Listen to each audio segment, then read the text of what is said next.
Last night we saw Julianne Finney appearing on Sky News with Paul Murray. She, alongside another 4 mothers, met today with Scott Morrison, who is facing, of course, those calls to launch a Royal Commission into veteran suicide.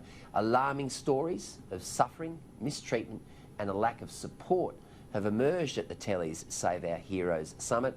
The mothers spoke bravely of their sons who took their own lives after leaving the Defence Force.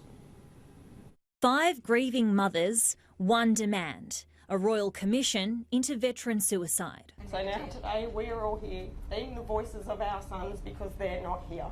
The women took their demand directly to the Prime Minister during a closed-door meeting in Sydney. Scott Morrison told them he will consider the inquiry. He said that he's not ruling out a Royal Commission. The mothers then shared their heartbreaking stories at the Daily Telegraph's Save Our Heroes Summit, bravely recalling the hardship their sons went through during their deployment and their continued suffering when they returned home. Ask for help.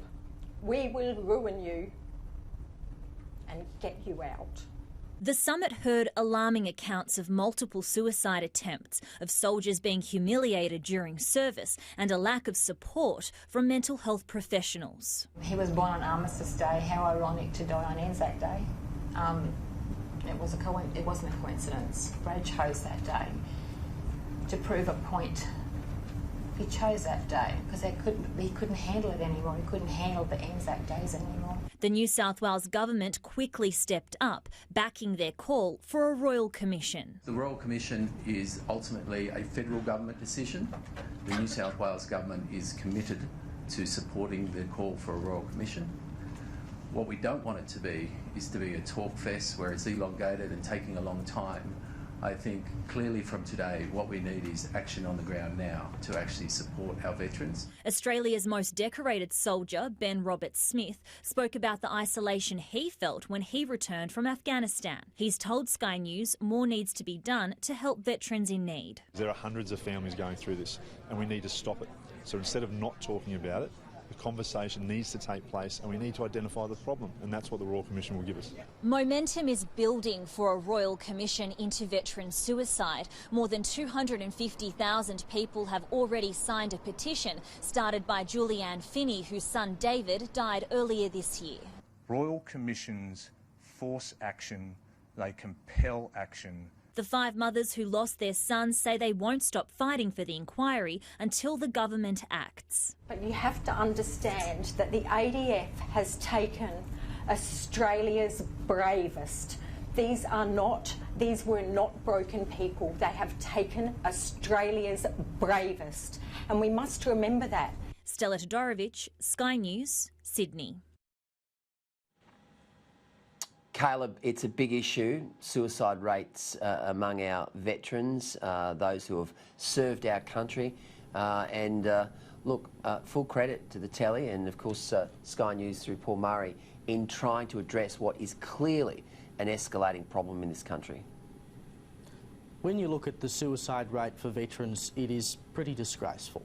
To think that these people have gone and done what I'm not brave enough to do and what a lot of us are not brave enough to do, which is to defend our country, to defend our values, to defend our democracy, and to defend our allies. You know, they see some pretty serious stuff, which is horrendous. It would be difficult for anyone to cope with.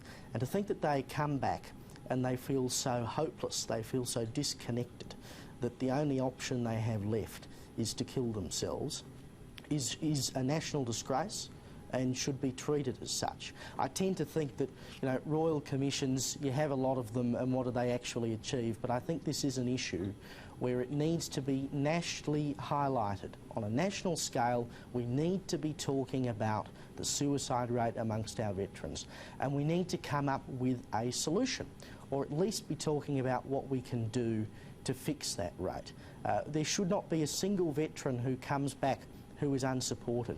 There should not be a single veteran who comes back who is left alone or feels like they can't fit in, because they've made the sacrifice that so many of us would be too scared to do. They should be treated like heroes. They need to be given the reverence and support that they deserve, and if it takes a Royal Commission for us to get into gear and do something about that, I say bring it on. Ollie? I think that Julianne Finney sums it up perfectly, and when you hear the stats of 500 veterans committing suicide since 2001, as Caleb just said, it is certainly not acceptable in a country like ours for those brave men and women who have served on our behalf so that we can enjoy the peaceful lives that we all live, and that we have the opportunity to talk here tonight around Australia on Sky News. So full credit to the grieving mothers, and full credit to the Daily Telegraph and to Sky News for making this an issue that is on the national agenda, and I hope that the government presses ahead with a Royal Commission as early as tomorrow.